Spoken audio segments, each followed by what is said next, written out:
A Connecticut Yankee in King Arthur's Court by Samuel L. Clemens, otherwise known as Mark Twain. Illustrated by, I apologize in advance, Honore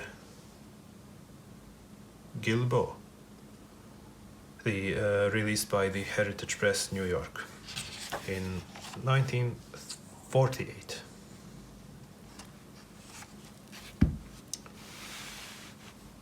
Here is the front cover. As you can see, it is bound in, well, mostly in paper, quarter bound. Not quite quarter bound, but the spine is bound in cloth. A very coarse, very rough cloth, not quite pleasant to the touch, but any cloth is better than none. There's also a limited editions club edition of this book, which has a similar design. It uses the same illustrations, the same format, but is, I believe, a bit more luxurious. It has some gold foil elements. It's bound in a vibrant blue with gold foil illustration on the front and gold foil lettering, etc. It's a generally nicer but a bit more exuberant book design, let's say. The whole style of the book is kind of inspired by medieval manuscripts, or at least, well, not if not medieval manuscripts, then, you know, archaic book design, as shown here in these columns of text, which is not quite common. I don't think it was even common for the time it was originally written, which would be maybe late 19th century. I'm not really sure when Mark Twain was writing this, but yeah, that along with the style of the illustrations, which you can, for example, see.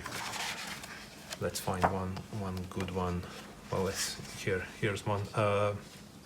Every chapter starts off with this initial letter,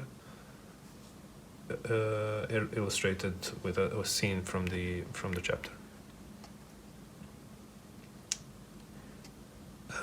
Also, each page, interestingly, is a single block of text with paragraphs separated by these curious little,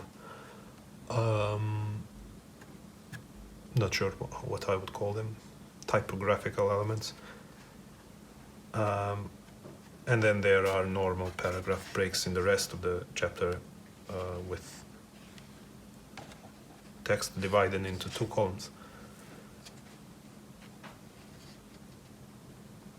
I won't go too much into the story, but essentially it's about a man transported back into time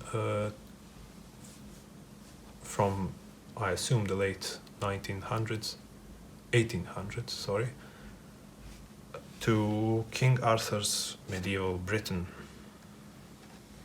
The story is essentially about the contrast between these two civilizations and the attempts of the main character to modernize and industrialize the country which he found himself in.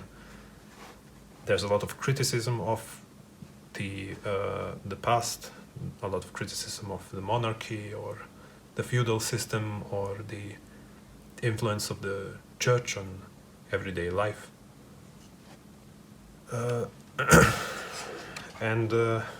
Yeah, the whole book is this struggle against old ways of thinking and doing things.